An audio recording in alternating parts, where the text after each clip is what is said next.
जय संविधान, जय भीम, महात्मा गांधी की जय, गोडसे मुर्दाबाद। देखिए, जब आदमी बहुत ज्यादा चतुरता करता है, बहुत ज्यादा चालाकी करने का प्रयास करता है और बहुत ज्यादा चक्रव्यूह रचता है, तो अंत में वो चक्रव्यूह में खुद फंसता है। जैसे कहा गया, पहले ही कहा गया कि जो तोको काटा बुए ताए बहु तो फूल, तोको फूल के फूल हैं, वाको हैं त्रिशूल। इसका माने अगर आप दूसरों के लिए गड्ढा बोएंगे तो उस गड्ढे में एक दिन आपको जाके गिरना पड़ेगा। देखिए, वही चीज हर जगह रिपीट हो रहा है, आपके पड़ोस में भी रिपीट हो रही है, यहां तक कि फ्रांस जैसे कंट्री में भी हो रही है, श्रीलंका में, बांग्लादेश में, नेपाल में, पाकिस्तान में, हर जगह हुआ है कि अगर आप बहुत ज्यादा जनता को दिग्भ्रमित करने का प्रयास करेंगे और एक ऐसा सपना दिखाएंगे और नेशनलिज्म के नाम पे लोगों को अंधकार में रखेंगे, धर्म और नेशनलिज्म के आधार पे लोगों को दिग्भ्रमित करेंगे, तो कुछ समय तो आप शासन कर सकते हैं, लेकिन उसके बाद अंत में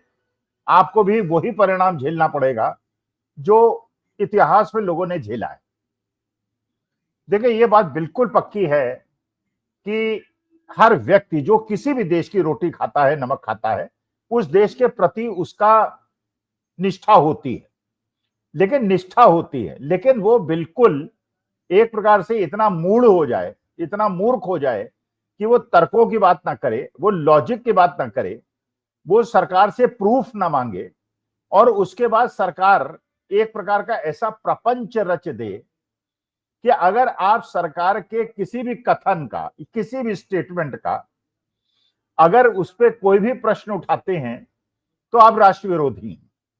और नेशनलिज्म और धर्म के सामने आपको खड़ा कर दिया जाए। और उसके लिए सबसे बड़ा अस्त्र जो हर देश ने करीब करीब अपनाया, बांग्लादेश में हिंदुओं पे अत्याचार करके, श्रीलंका के अंदर हिंदुओं पे, मुसलमानों पे और क्रिश्चियंस पे अत्याचार करके, जर्मनी में हुआ था वहां पे यहूदियों के खिलाफ इस्तेमाल करके, ये करीब करीब हर जगह ये आज के तारीख में एक फैशन बन गया है कि जो माइनॉरिटी में हो उसे परेशान करो और मेजॉरिटी को इकट्ठा करके राजनीतिक लाभ उठाओ। और अब ये आज के तारीख में ऑस्ट्रेलिया और न्यूजीलैंड में भी आप देख रहे हैं, आप फिनलैंड में भी देख रहे हैं, जहां पे हिंदुओं को परेशान किया जा रहा है और वहां से भगाने की कोशिश हो रही है। लेकिन ये नेशनलिज्म और रिलीजन, इसने हमें कहां तक पहुंचा दिया है। देखिए, एक बात तो बिल्कुल स्पष्ट है और हमारे पुराणों में, हमारे पुराने समय में शास्त्रार्थ को इसीलिए आवश्यक समझा गया था कि विपरीत विचारों का आदान प्रदान और उस पर तर्क और कुतर्क और वितर्क से असलियत जनता को पता चले। पहले भी आप जानते हैं, विद्वान जब कहीं पहुंचते थे तो उनका शास्त्रार्थ कराया जाता था, पूरे गांव के लोग इकट्ठा हो जाते थे, चारों तरफ खड़े हो जाते थे, तर्क वितर्क कुतर्क होता था और उसके बाद यह निर्णय होता था कि कौन ज्यादा बुद्धिमान है, कारण कि जनता की आंखें खुले और जनता को असलियत का पता चले।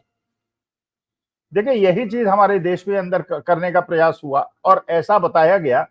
कि अगर सरकार कोई बात कह रही है और उसकी पुष्टि सेना के अधिकारियों से करा ली जाए, तो उसके बाद अगर आप प्रश्न पूछते हैं तो आप राष्ट्र विरोधी हैं और आप देश के प्रति कर्तव्यनिष्ठ नहीं।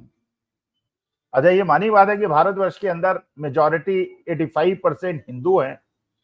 और सबसे आसान टारगेट अगर हमारे देश के अंदर है तो मुसलमान है, जिनकी आबादी करीब 12%। हालांकि ये बात बिल्कुल सिद्ध हो गई पंजाब के राइट से, वहां के सिखों को पता चल गया जो वहां मेजॉरिटी में हैं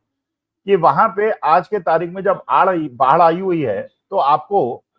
वो राजनीतिक दल के और उस सामाजिक संस्था एनजीओ के लोग नहीं दिखाई पड़ रहे हैं जो हमेशा क्लेम करते हैं कि वो नेशनलिज्म के प्रतीक हैं। और जिस संप्रदाय को सबसे ज्यादा बदनाम किया गया था, आज वहां के सिख बता रहे हैं, फेसबुक पे और व्हाट्सएप पे शेयर कर रहे हैं कि मुसलमान कौम ने सिखों की मदद करने के लिए बहुत ज्यादा काम किया है। और ये भी बात बिल्कुल सही है कि पंजाब के हिंदू और सिखों ने भी मुसलमानों के साथ हमेशा अच्छा व्यवहार किया, मिलजुल के रहे। इसीलिए जो राजनीतिक दल धार्मिक उन्माद को फैलाकर फायदा उठाना चाहता है वो पंजाब में अपनी जड़ें नहीं जमा पाया। लेकिन हमें यह बताया गया कि अगर सरकार कोई बात कहे और उसकी पुष्टि सेना के अधिकारियों से करा दी जाए और उन सेना के अधिकारियों को ऐसा नहीं माना जाए कि वो बिल्कुल होलिकाएं हैं और जो वो कह दें काऊ हैं, और ये अगर वो कोई बात कहते हैं तो बिल्कुल बिना किसी लॉजिक के उसको मान लिया जाए, तो मैं इसको भी उचित नहीं समझता, कोई भी हो for that matter. Army officers are also human beings और राजनीतिक भी ह्यूमन बींग्स हैं और हर व्यक्ति ह्यूमन बींग है। तो तर्कों को ताक पे रखते हुए किसी पे भी आंख मूंद के विश्वास करना मेरे ख्याल से उचित नहीं। लेकिन ऐसा बता दिया गया कि अगर सरकार कह रही है और सेना कह रही है और उसको नेशनलिज्म से जोड़ दिया गया, जैसे आप जानते हैं कि पुलवामा के अंदर हुआ, और पुलवामा हो या पहलगांव हो, वहां पे ये पाकिस्तान का नाम इन्वॉल्व किया गया, मुसलमानों का नाम इन्वॉल्व किया गया और वही हिंदू मुसलमान का नैरेटिव आगे बढ़ा के राजनीतिक लाभ उठाने की कोशिश की। अच्छा, ये बिल्कुल हम लोगों की नॉर्मल प्रतिक्रिया होती है कि भाई देश के हित में हर व्यक्ति अपने देश के प्रति कर्तव्यनिष्ठ होता है, और हम लोगों को भी है कि हमारी भारत माता है और हम उसके पुत्र हैं, इसलिए हम भारत माता के खिलाफ कोई बात नहीं सुन पाते। तो हमें बताया गया कि अभी जो पहलगांव के अंदर घटना हुई जिसमें 26 लोगों की शहादत हुई, और जो पुलवामा के अंदर घटना हुई थी जिसमें 40 लोगों की शहादत हुई थी, ये दोनों घटनाएं पाकिस्तान ने कराई, और पाकिस्तान का नाम आते ही वो मुसलमानों का नाम आ जाता है। फिर हिंदू मुसलमान नैरेटिव जो है राजनीतिक दल का चलना शुरू हो जाता है, और उसको देश के अंदर विद्वेष पैदा करने और लोगों को गुमराह करने का अवसर मिल जाता है, और उसके बाद अपनी राजनीतिक गोटियां वो सेक लेता है। देखिए, जैसे पहलगांव के अंदर अभी जो रिसेंट घटना हुई, उसके अंदर बताया गया कि इसके अंदर पाकिस्तान का हाथ था और पाकिस्तानी टेररिस्ट थे। देश ने मान लिया, हमने भी मान लिया, हमें भी लगा कि भाई मानी बात है। और जिस प्रकार से उसको प्रचारित प्रसारित किया गया कि वहां पे जो आतंकवादी आए उन्होंने लोगों का धर्म पूछा और उन लोगों को मारा जो हिंदू थे, तो इसका माने हिंदू मुसलमान का नैरेटिव बढ़ाना और देश को उसी धार्मिक उन्माद की तरफ ले जाना। हालांकि जो शहीद लोग हुए थे वहां पे उनकी पत्नियों ने भी कहा हिंदू मुसलमान नैरेटिव को मत फैलाइए, और ये पाकिस्तान का नैरेटिव है, वो चाहता है कि देश के अंदर, भारतवर्ष के अंदर हिंदू मुसलमान विद्वेष हो और भारत अंदर से कमजोर हो। लेकिन उसी नैरेटिव को एक राजनीतिक दल ने बढ़ाने की कोशिश की। अब प्रश्न ये उठता है कि क्या हमको लॉजिकली सारे सीक्वेंस को देखना चाहिए या हमको आंख मूंद के विश्वास करना चाहिए? तो मुझे ऐसा लगता है, एक साइंस के स्टूडेंट के नाते और एक प्रोफेसर होने के नाते, एक शिक्षक होने के नाते, कि हर चीज को साइंटिफिक लॉजिक के आधार पर निर्णय लिया जाए तो बेहतर है। देखिए, पहली बात यह है, और दोनों घटनाएं जो हुई उन दोनों घटनाओं का जो आफ्टर एक्शन हुआ वो बराबर था, एक जैसा था। जैसे कहते हैं क्राइम के अंदर जो भी एक क्रिमिनल होता है वो उसकी काम करने का तरीका बिल्कुल एक सो है, अपनी फुटप्रिंट छोड़ जाता है। तो पहलगांव के अंदर भी वही हुआ, पुलवामा के अंदर भी हुआ, घटना घटी, आतंकवादी घटना घटी, हमारे लोगों की शहादत हुई, और उसके बाद एक सर्जिकल स्ट्राइक हुई। पुलवामा के अंदर सर्जिकल स्ट्राइक हुई और पहलगांव के अंदर ऑपरेशन सिंदूर हुआ। पुलवामा के अंदर सबने, भाई विश्लेषण अगर आप करेंगे तो आपको पता चलेगा कि वहां पे जहां पे आर्मी की कन्वॉय चलती है, तो आर्मी वालों ने कहा था कि हमको एयरलिफ्ट करा लीजिए, लेकिन एयरलिफ्ट नहीं कराया गया और उनको कन्वॉय के माध्यम से, ट्रकों के माध्यम से ही भेजा गया। और उसके बाद एक जीप जिसके अंदर 350 केजी का आरडीएक्स था, वो एक स्पेसिफिक ट्रक के अंदर घुसी, उसमें विस्फोट हुआ, 40 लोगों की शहादत हो गई। अब ये प्रश्न पूछने के बजाय कि ये घटना कैसे घटी, किसकी कोताही की वजह से घटी, और उस पर कोई जांच कराने के बजाय, और आज तक 6 साल हो गए उसकी जांच नहीं हुई और ये नहीं पता चला वो हुआ क्यों था, किसकी कोताही की वजह से हुआ था, और किसी को कोई दंड मिला, कोई जांच करने की आवश्यकता नहीं हुई। और उसके बाद एक सर्जिकल स्ट्राइक हुई, और जब सर्जिकल स्ट्राइक पे लोगों ने पूछा कि ये सर्जिकल स्ट्राइक हुई या नहीं हुई, कितने लोग मरे, इसका मैं प्रूफ दीजिए, तो ये कहा गया ये नेशनलिज्म के खिलाफ है और ये लोग एंटी नेशनल हैं जो सेना पे प्रश्न उठा रहे हैं। भाई लॉजिक की बात यह है कि अगर आपके प्रूफ है तो दे दीजिए, नहीं प्रूफ है तो मत दीजिए। लेकिन उसको भी बिल्कुल ऐसे लॉजिकल कंक्लूजन की तरफ छोड़ दिया गया और ये बताया गया कि नहीं, अगर सेना ने कह दिया तो उस बात को तो आपको मानना पड़ेगा। लेकिन जो 40 सैनिकों की शहादत हुई, उन परिवारों के जो घर उजड़े, उनके बारे में हमें नहीं पता चला कि हमारे वीर जवानों की शहादत क्यों हुई, किसकी वजह से हुई, क्योंकि कोई जांच नहीं हुई। अच्छा, फिर एक और मुद्दा वहां पे उठा कि जब कांग्रेस की सरकार थी, जब यूपीए की सरकार थी, तो वो लोग डॉजियर भेजा करते थे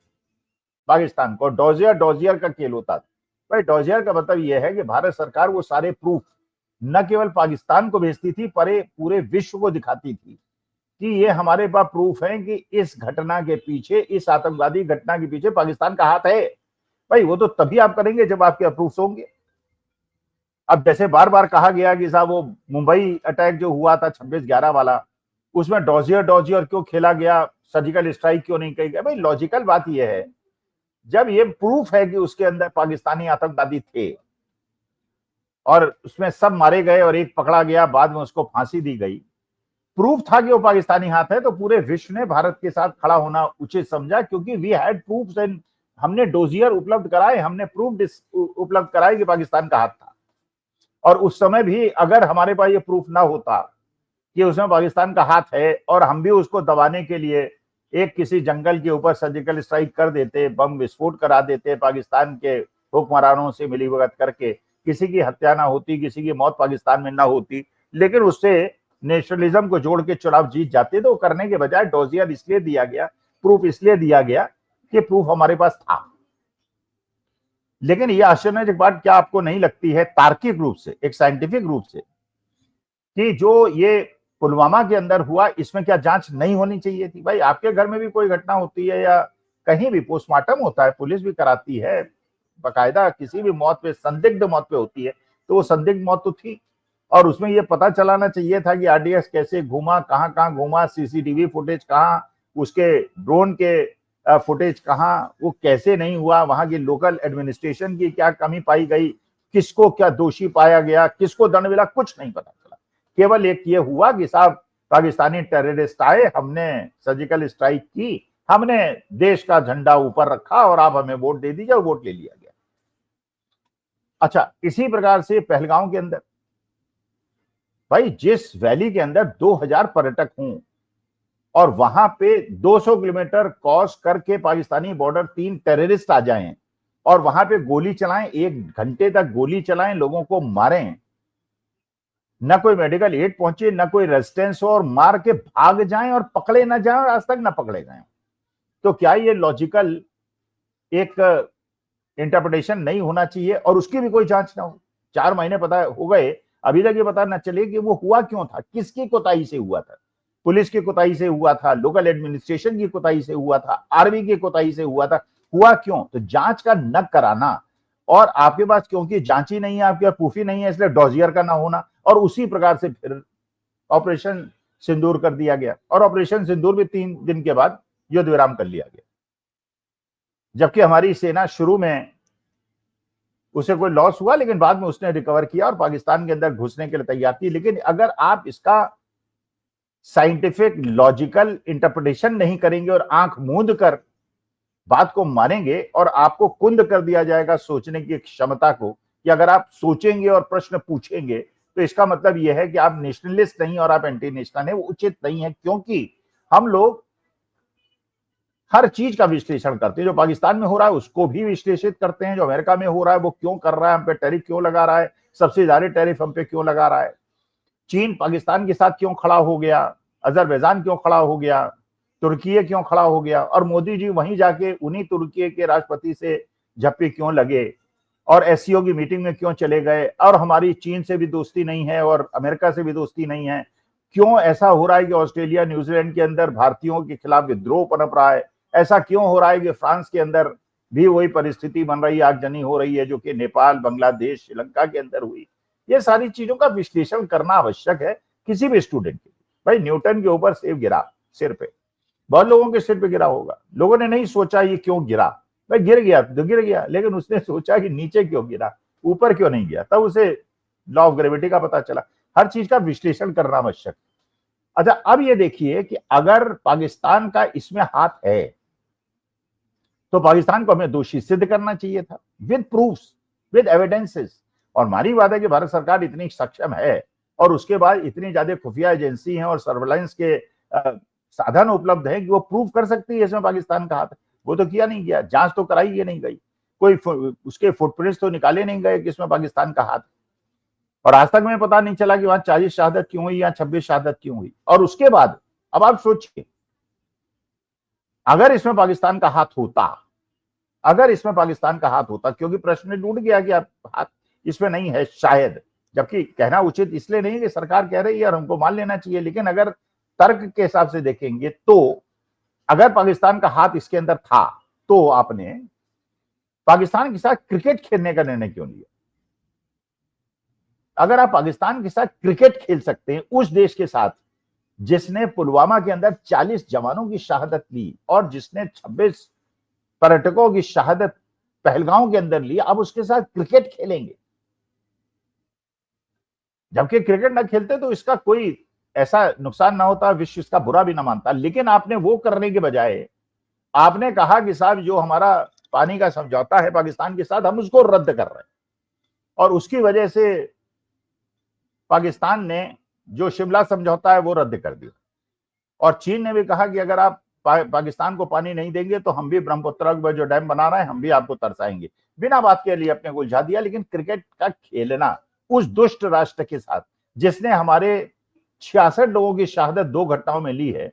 अगर वो संलग्न है तो आप उसका क्रिकेट क्यों खेल रहे हैं? तो इसका मतलब पाकिस्तान का हाथ नहीं है। तो पाकिस्तान का हाथ नहीं है तो है किसका हाथ? और देश की जनता को क्या इतना मंद कुंदित कर दिया गया है उसका कि उसने सोचने समझने की क्षमता खत्म कर दी है केवल नेशनलिज्म के आधार पे। और वो ये नहीं समझ रहा है कि उसको कैसे गुमराह किया जा रहा है। क्योंकि जांच कराइए, जांच में दोषियों को दंड दीजिए तो हमको कम से कम ये तो लगे कि दोषियों को दंड मिल रहा है। कहीं भी कोई हत्या होती है, कोई मर्डर होता है तो परिवार के लोग यही तो कहते हैं कि दोषी को दंड दीजिए। अब दोषी को दंड न देने का मतलब यह है कि आपको छुपाने का प्रयास कर रहे हैं और उसके बाद उनके साथ क्रिकेट खेल रहे हैं। फिर उस चीन के साथ आप दोस्ती की बात कर रहे हैं और गोदी मीडिया उन्हीं के समर्थन में बात कर रहा है जो कि पाकिस्तान के साथ युद्ध के अंदर खड़ा था। उसी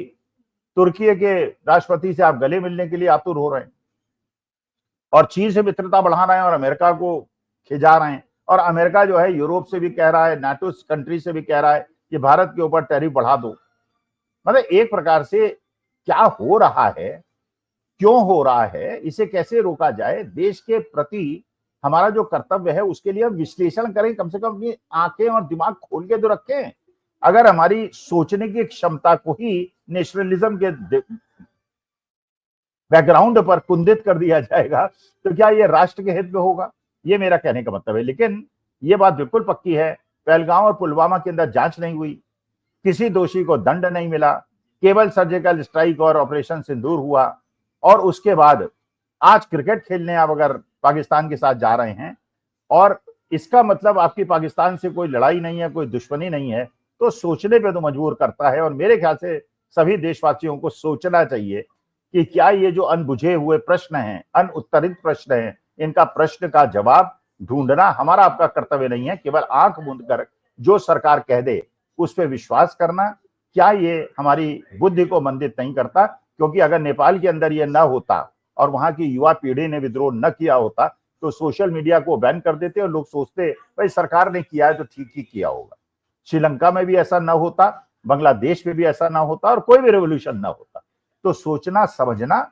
और देश की जो असली समस्याएं हैं उससे अपने को दिग्भ्रमित न होने देना और गुमराह होने न देना, यही राष्ट्र धर्म है। और भारत हमारी माता है और इसके प्रति हमारा कर्तव्य है। लेकिन अगर हम सोचना बंद कर देंगे और केवल सरकार की बात सुनेंगे तो ये राष्ट्रहित में नहीं होगा। चाहे कोई भी सरकार हो, किसी भी सरकार हो, धर्म घर का मुद्दा है, मेरा पर्सनल मुद्दा है, मैं सनातनी हूं। लेकिन इसके लिए मैं किसी दूसरे धर्म को बदनाम नहीं करूंगा और कोई ऐसा काम नहीं करूंगा जो भारत माता के हितों के खिलाफ हो। लेकिन जिसने भी पुलवामा पहलगांव किया उसकी जांच करा के पता चला के उसको दंडित करना यही असली धर्म था, जो कि नहीं हुआ। इसलिए मैं चिंतित हूं और मुझे लगता है कि अगर आप मेरी बात पे विचार करेंगे तो आप भी विश्लेषण करेंगे कि जांच क्यों नहीं हुई, दोषियों को दंड क्यों नहीं मिला और केवल सर्जिकल स्ट्राइक करके उसका राजनीतिक लाभ उठाने का प्रयास क्यों हुआ। नमस्कार, धन्यवाद और प्रणाम।